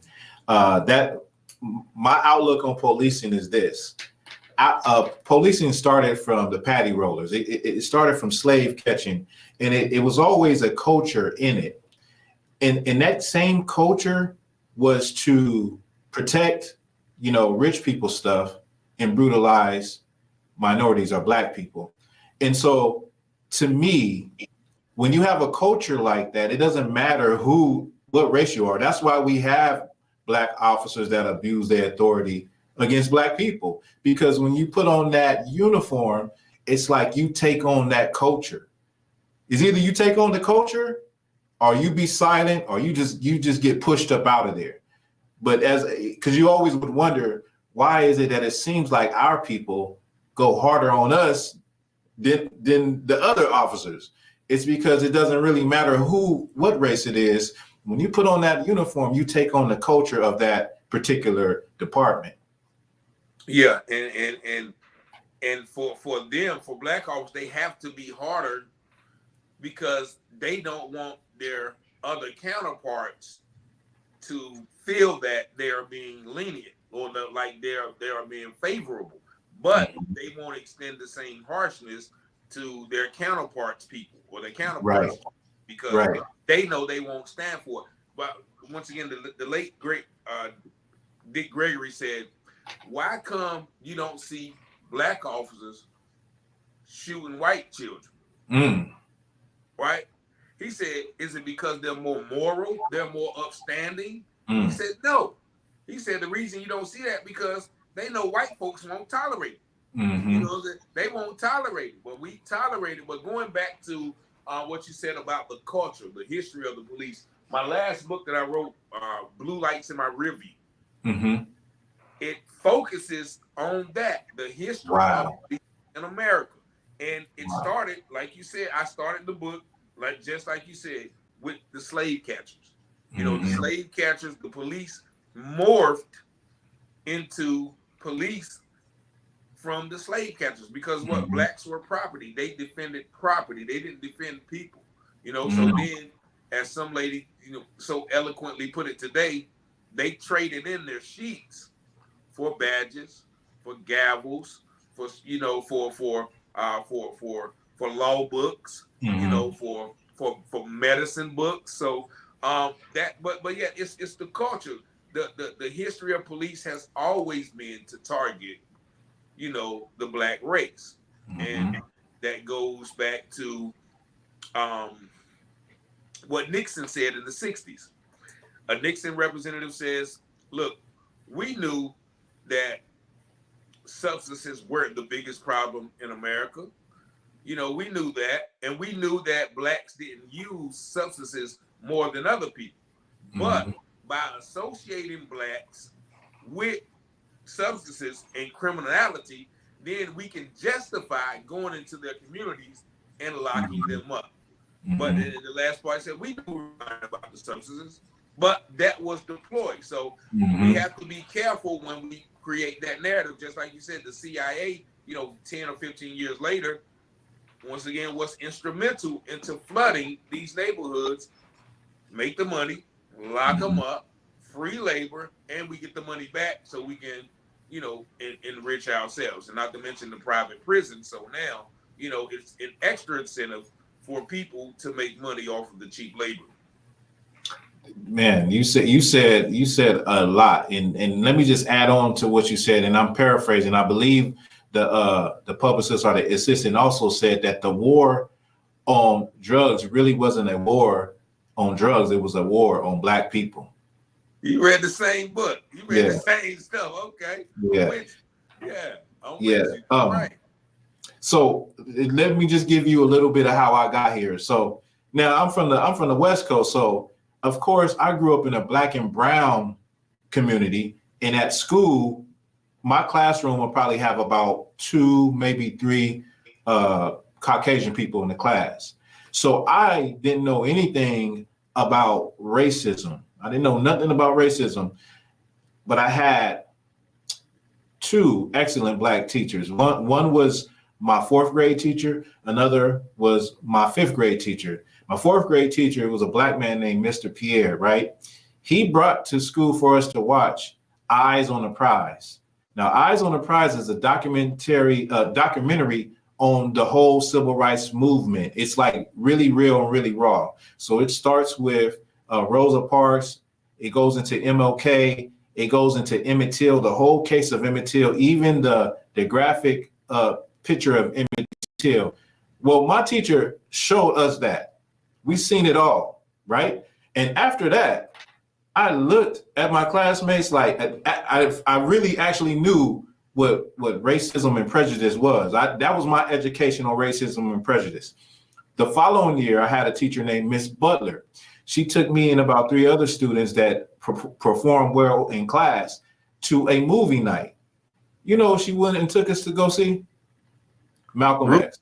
Oh, okay, Malcolm X. Okay, So the foundation of my blackness, of my historical heritage in reality was set.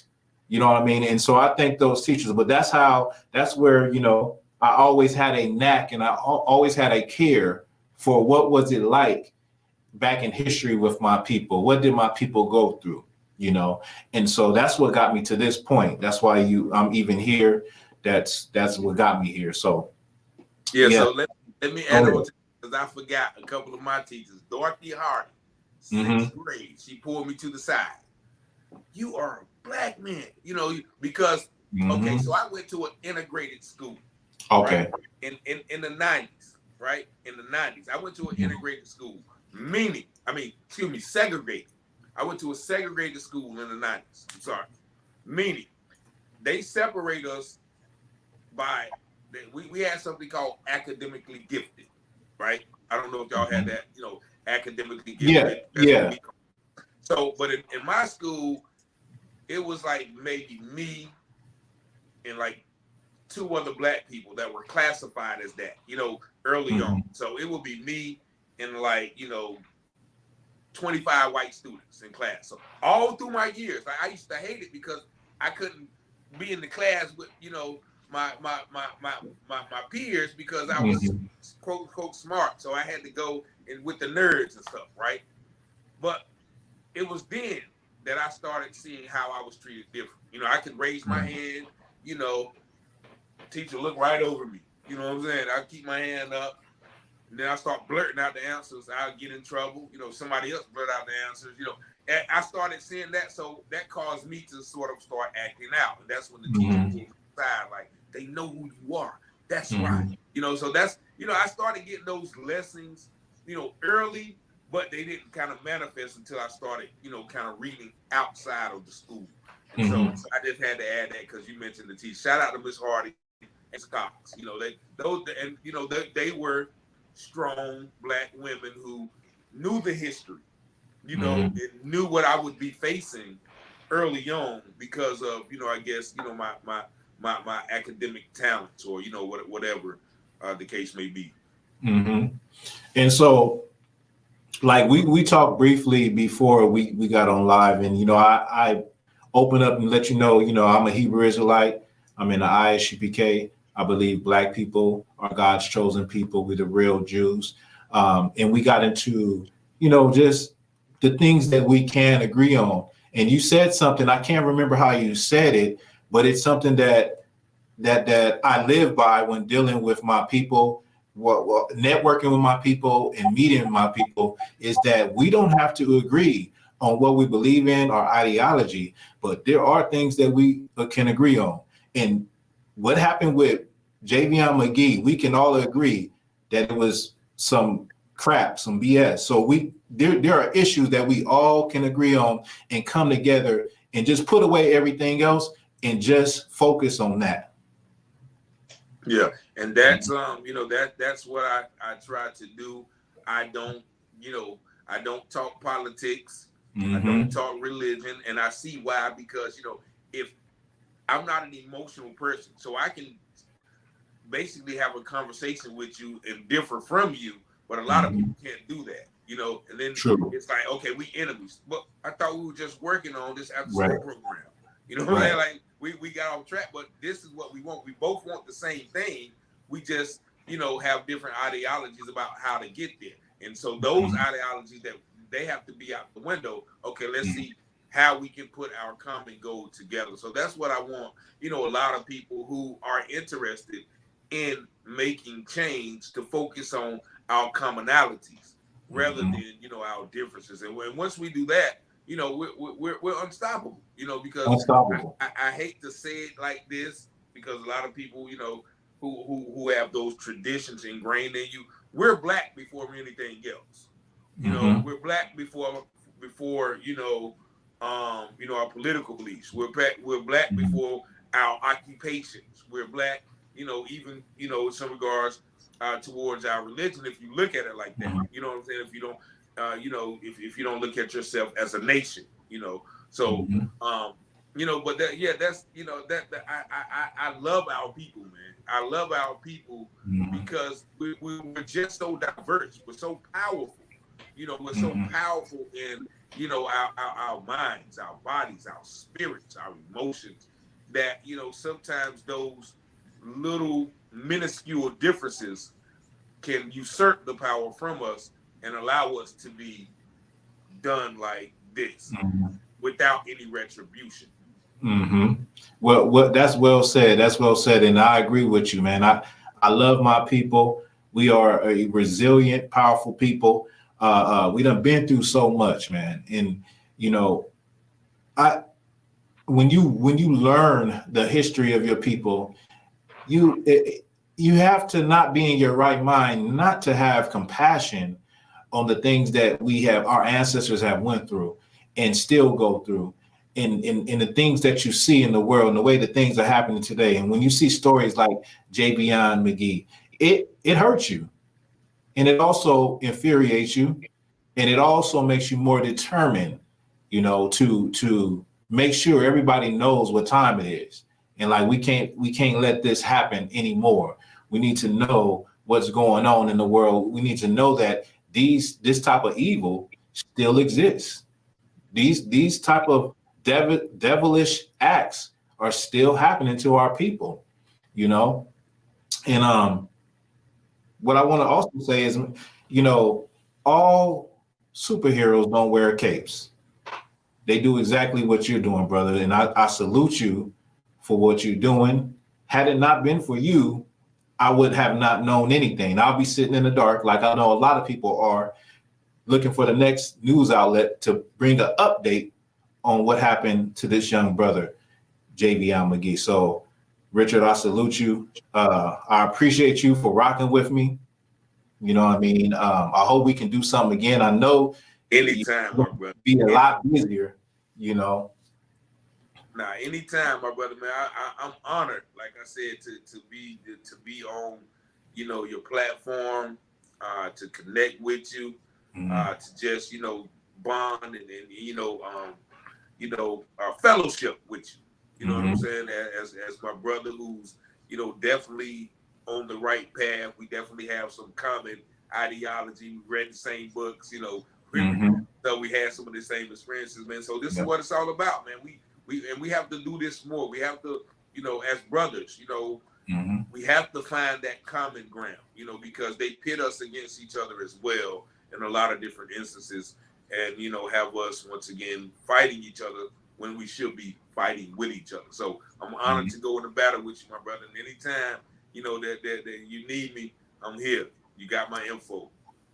That's word. Word is bond. Look, if you could, for the people, for my viewers, could you, just say where they can find you, where they can find the books, things of that nature. Okay, yeah. So you can find me, I guess, on YouTube at Taylor House Publishing, and also you can go to Amazon and you can look up Richard Taylor. I'll just give you the simple title: Wrongfully Accused, Rightfully Acquitted. That's one of my books you can get, or Blue Lights in My Rear View, and that'll take you to the links to my other books. And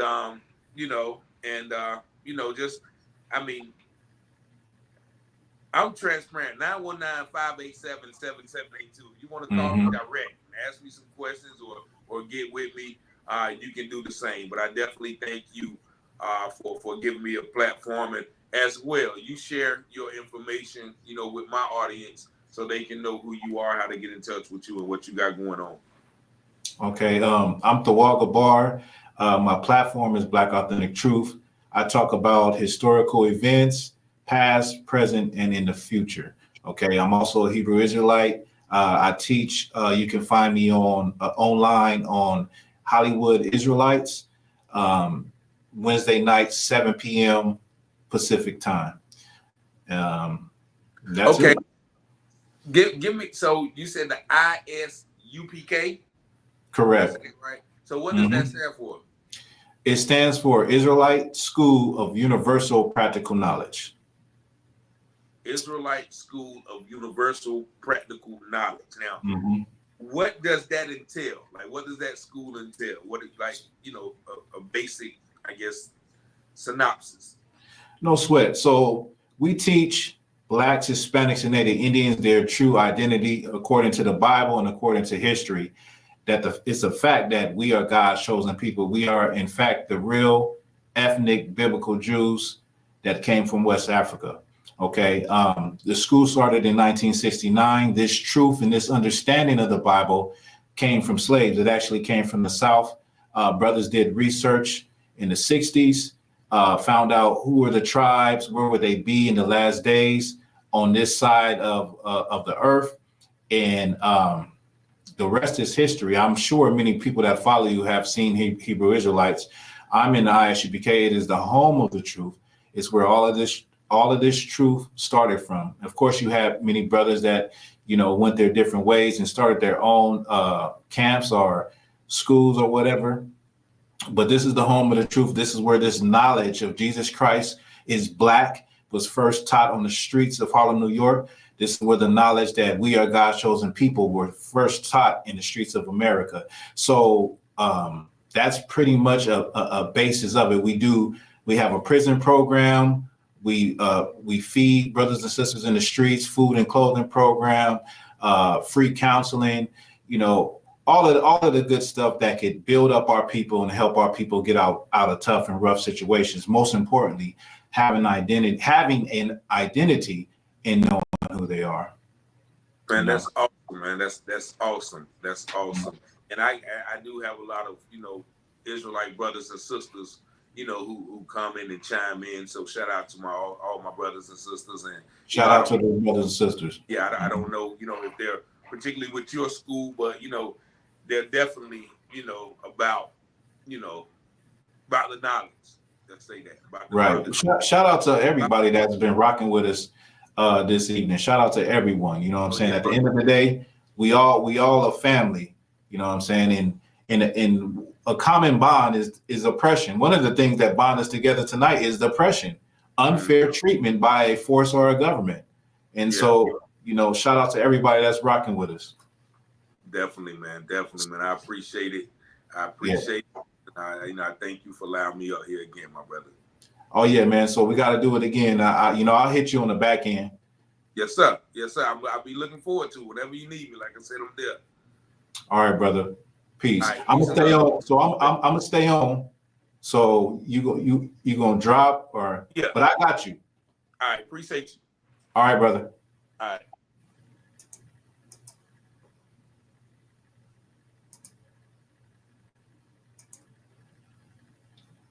Man, that's an amazing brother right there. Like I said, all heroes don't wear capes. And that shows you that's true love of your people. True love. You know what I'm saying? Like you gotta actually care, and you gotta have some compassion on your people to do what he's doing, to do what a lot of brothers is doing behind the scenes that we don't know. But that's what it's all about, y'all. That's what it's all about. Let me see. Yeah, so I think I got a story. You know what? I was going to end it, but I think I was going to talk about Keon Henderson, the pastor that said, "Don't give to the poor." And I had another story about the color of Jesus. I was going to bring out some scriptures. Since it is Sunday, let me make sure. Let me get my notes together. I think I'll bring out this. this story. Let me get it together.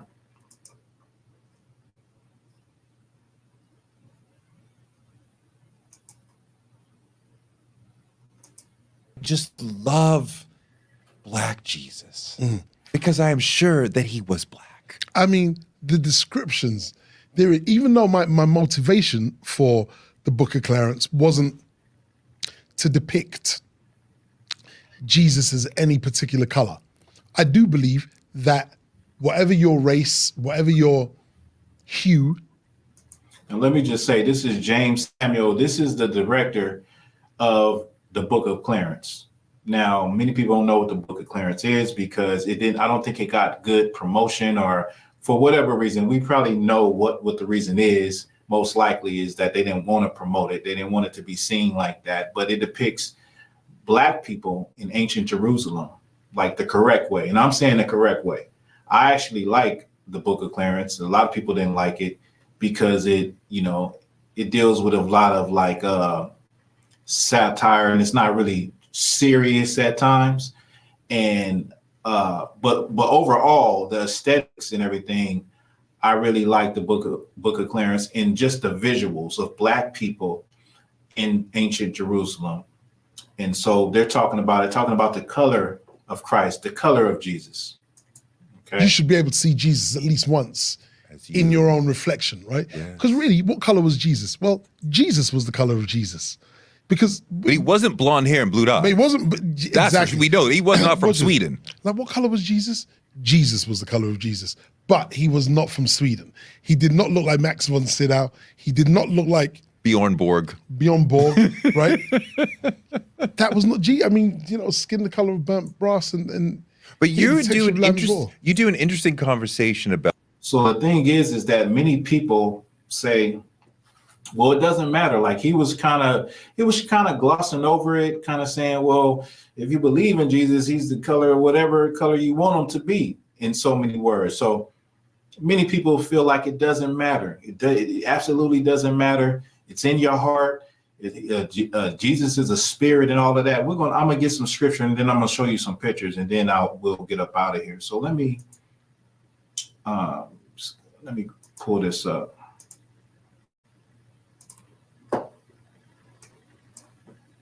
I'm going to show you some ancient photographs of how people painted Christ, what Christ actually looked like.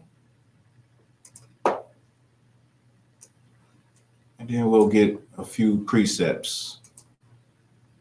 So the first one I want to grab is Revelation. People get scared when you say Revelation. We get Revelation. Let me pull this up.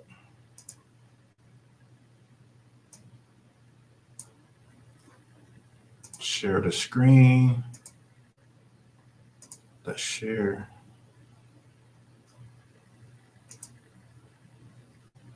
I'm gonna read. This is the book of Revelations, chapter 1, verse 13 through 15. And in the midst of the 7 candlesticks, one like unto the Son of Man, clothed with a garment down to the foot, and girthed about the paps with a golden girdle. You get in class, I can explain all of that, what all of that means. 14.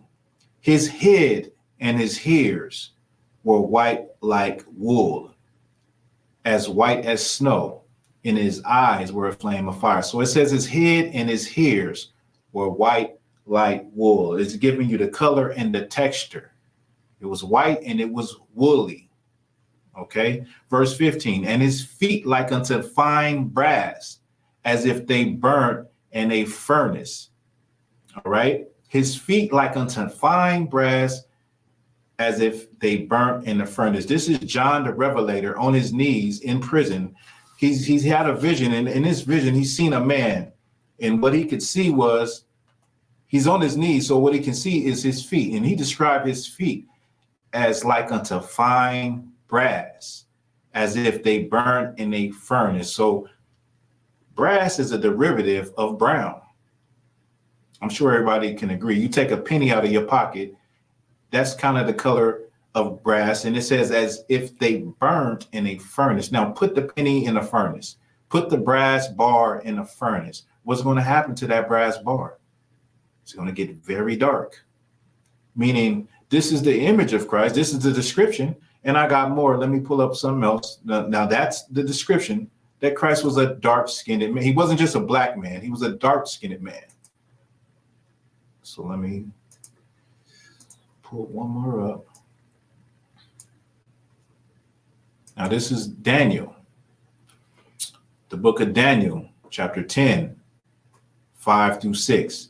Then I lifted up my eyes and looked, and behold, a certain man clothed in linen, whose loins were girded with fine gold of Uphaz. His body also was like the beryl, and his face as the appearance of lightning, and his eyes as lamps of fire, and his arms and his feet like in color to polished brass. You see, the people of the Bible had color. Don't learn this in the Christian church. You're not teaching this in the church. What they're teaching is that it doesn't matter. These things don't matter anymore.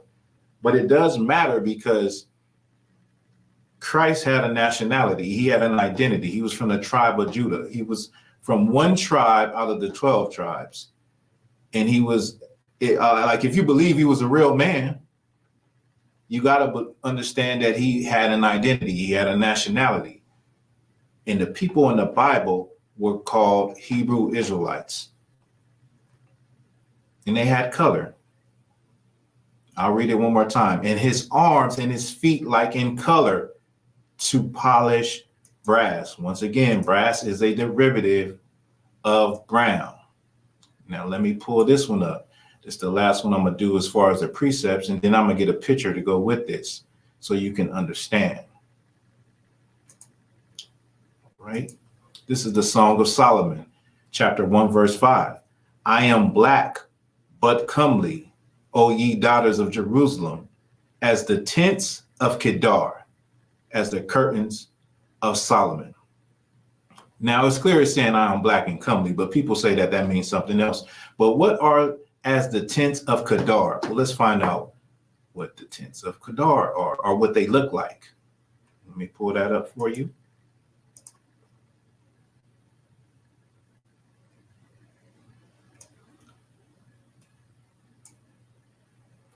We'll share this.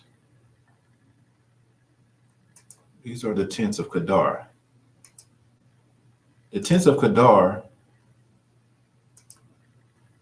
historically were always black tents made of fine material, goat's hair. These are what the tents of Kedar look like. You can look it up yourself. Look it up yourself on your Google machine on your phone. Check it out and get back to me. But we just got a straight breakdown of what the color of Christ was. And then it actually, if it didn't matter, it wouldn't even be inside the scriptures if it didn't matter. But it did matter. And maybe the Lord knew, I'm just saying, maybe the Lord knew that this would happen down the line. People would say it doesn't matter because black people, our whole life, I know my grandma had a white Jesus on the wall. I'm pretty sure there's some black people to this day that have a white Christ sitting somewhere on the wall to this day. And I'll get to that point too. Let me just close this out, and I'm gonna get to that point I just made because that's very important. Now, these are some images, ancient images of Christ.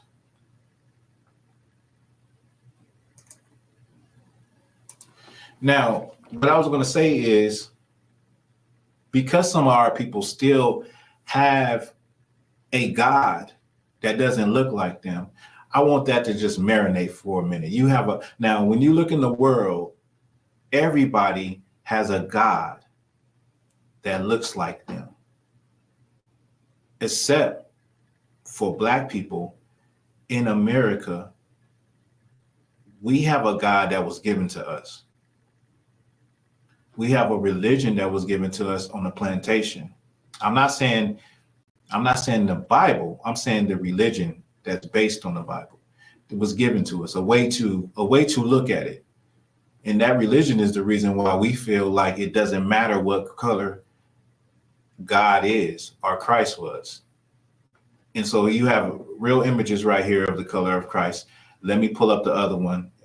Now, this image is out of the Roman catacombs. During the time that the Jews were in Rome, it came a time when they were persecuted, and the catacombs were graves that were underground, or sepulchres that were underground where they buried the dead. And the Jews lived underground for fear of persecution by the Romans. Well, this is what they found. This is from the 2nd century AD. This is the image of Christ that somebody painted. It doesn't look like the Christ that our grandmas had on the walls, does it? I know it doesn't. But the point that I was also making before I switched up was that if you have a God that doesn't look like you, when you look at your people, how can you see the God in them if the God that you are looking at doesn't even resemble you? The God that you're looking at resembles another people. So God is in them, but God is not in you. It's not in your people, because you don't see the God in your people. And then that just goes on to a lot of other things, of how we treat one another, or whether or not we even care for one another, or whether or not we have compassion on one another. So with that, I hope everybody enjoyed the live. I hope everybody got something out of it. I know I did. I had a good time. This is one of many. I'll be back next Sunday. Actually, I'll be in next weekend. I'll be in Kansas City, Missouri, and then 2 weeks after that, I'll be in Austin, Texas. So if any brothers and sisters are out there, you want to link up, you want to talk, you can hit me at Thawah Gabar @gmail. All right. But with that, y'all, I'm about to get up out of here. Enjoy the rest of this evening. It's a beautiful, it's probably getting dark now. It was a beautiful day today in Southern California. But yeah, I'm gonna get up out of here. Peace to everybody that rocked with me today, and I'll be back. Peace, y'all.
you.